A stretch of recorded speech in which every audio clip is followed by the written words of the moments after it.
It's actually very rare that when someone talks about AI, the topic XR comes up as well, so I appreciate that. There's actually a lot in here which I share from the perspective. So let me quickly introduce myself. My name is Philipp. I work with PWC, leading our immersive tech, so anything that happens in the headset simplified.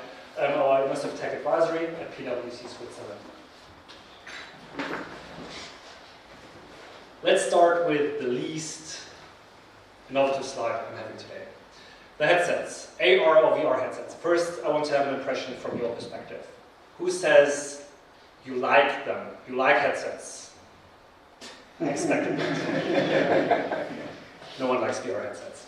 I include myself here. Maybe the hype question. Who of you think they are relevant and they're here to stay? Okay, I would say there's like 50%, 60%. Interesting. So I want to delve with you into this technology in the next 12 minutes, give you some insights on what our opinions are, use cases that we have seen, things we are exploring also with the Apple Vision Pro, maybe just to give you some inspiration or some guidance of where this technology is leading us. More innovation, no, just kidding. Who of you has a laptop? Please, hands up. Here we go, okay. Very innovative here. Laptops. Actually, 50 years ago, the Xerox Alto got introduced. This was the first working station there is. And actually, when we think about it, the Xerox Alto is one-to-one the laptop that you're using every day. It has a screen, with a screen size maybe of a normal paper page that you're using to write on, a keyboard, which we love, and a pointing device, a mouse. The last 50 years. Yes, of course, the technology has become faster, better, pixels have become smaller, but all these 50 years we've tried to become more and more productive, tailoring us around technology to work on this screen. Is this the best we can do? So, when we now dive into the discussion where immersive technologies such as AR and VR can make a difference, just keep in mind, this was our standard for the last 50 years. Let's think of what could be the standard for the next 50 years. How many hours do you think you stare on a screen like this a day? Please? 10 hours? Oh my god, for you. Anyone else? Only on computers as well as smartphones? The statistic I have for you is on both smartphones and computers. Too much. 40, yeah. Okay, the statistics I have are more decent, probably because there are some people who don't have any smartphones. They're saying 7.8 hours a day, which I think is already a lot. I think we all can agree on that. If we now only take this intake for our work life, this adds up to 1,500 hours a year. In Switzerland, we work around 40 years as an office worker. That makes more than 60,000 hours. I know no one can do the maths in the head, I can't as well. So let me break it down. It's more than 7 years, almost 7.5 years that we are staring at the screen for work. I think that's frightening. Just think about the implication if we could finally break out of that box. You know, we hear it very often from the States, those visionary thinkers telling us, think out of the box. I believe this is the moment. With immersive technologies, such as AR and VR, we have for the first time the chance to break out of the screens. These interfaces that have been limiting our interaction with digital content for the last years. Let me bring some examples. What does this mean for the work environment? Good consultant always brings a matrix, so 2 by 2. Either we do work virtually or physically. Just depends on the task you're conducting. Either we work alone or collaboratively. We see many applications for solo productivity. We can put on the headset, I'll show some videos in a second, and you can tailor the workstation according to your need and your task in that moment. For example, I was sitting in Austin 4 weeks ago in a Starbucks. I had my Vision Pro on. People were taking pictures, which is fine. But, there always needs to be some odd person to do that. You put on the headset, I still had a keyboard. I had my Word script in front of me, emails, presentations on my left, ChatGPT to spawn my ideas on the right. Just for the task that I needed. When I'm at the airplane, I bring things closer to me, or I even turn the digital crown to be in a complete virtual environment. So this here is a good example to showcase this is where technology tailors around us rather than us.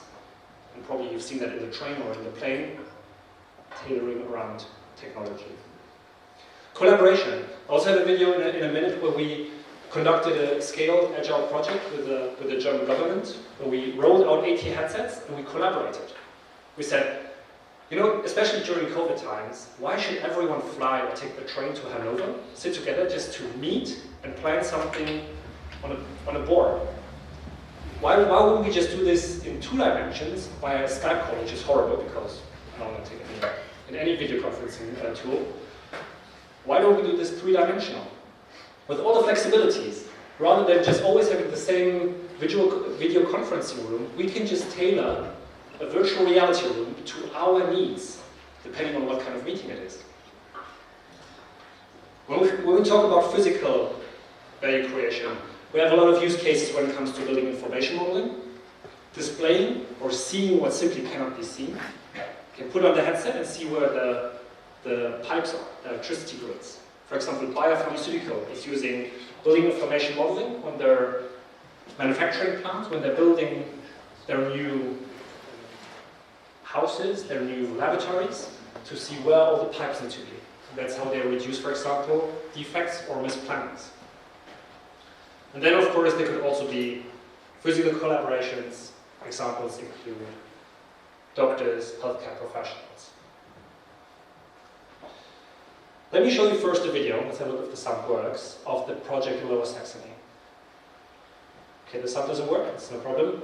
So what you see here is the 80 people all coming together. We built like a campus for our Agile collaboration project. Everyone was coming together. We had different breakout rooms. And this project was actually also supported by a German university. I'll just leave you with the pictures for a minute. Otherwise I'm just texting non-stop.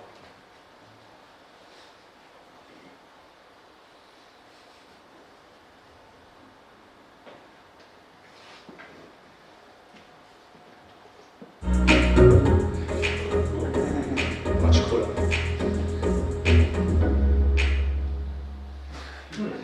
Wait. So maybe you may say now, okay, this looks like a video game, right? This looks like super low fidelity, looks like the metaverse vision that we were sold on by Meta. Like, put on the headset, meet me in VR, but in the end everyone looks like a zombie or not, doesn't even have legs. So we had the university actually conducting a study, and this project was internationally actually referred to very often by Meta, by Apple, etc. We figured out super interesting findings. Meeting in VR increases communication, because it is not, as always in a video conference, one person talking and 100 people falling asleep.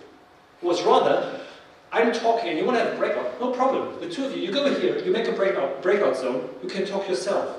You only hear yourself. So the way you can communicate, there are just so many more facets, so many more dimensions, how you can talk to each other. There is more relational closeness. Of course, I put on the headset, I see my colleagues standing right next to me. And actually, Apple is bringing this to a right next dimension, if the video plays. Yeah.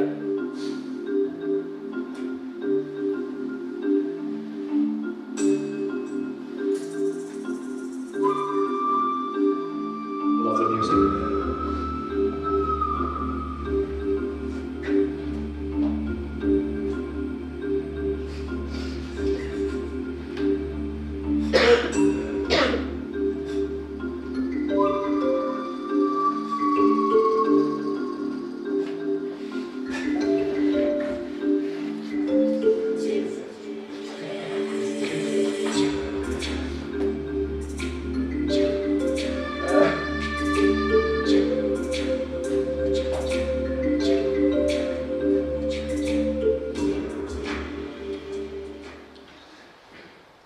So we just conducted, for example, last Friday, this was at home, we conducted our first PWC spatial persona meeting.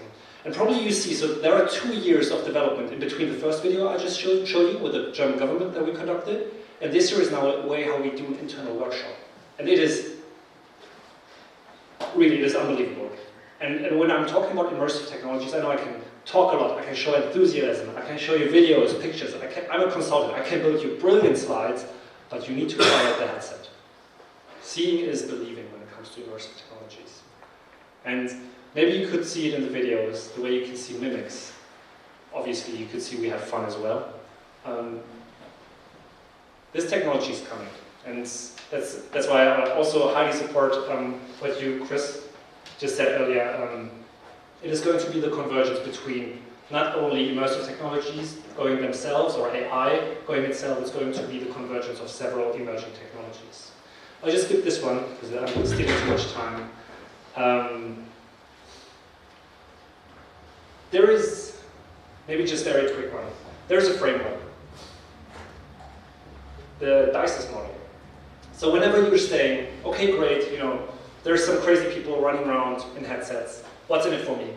The DICES model is actually quite strong in identifying use cases for everyone, him or herself. Whenever there's something dangerous, a famous politician once talked to me and said, Philip, I can't put a house on fire every time I want to train my firefighter. I think he's got a point. So for example, in Lower Saxony, the firefighters are training in VR. Dangerous situations without any harm. Things that are impossible. Collaborating, putting PDFs on the walls, playing videos at the same time. That's simply not possible in the physical, in the real world. Counterproductive.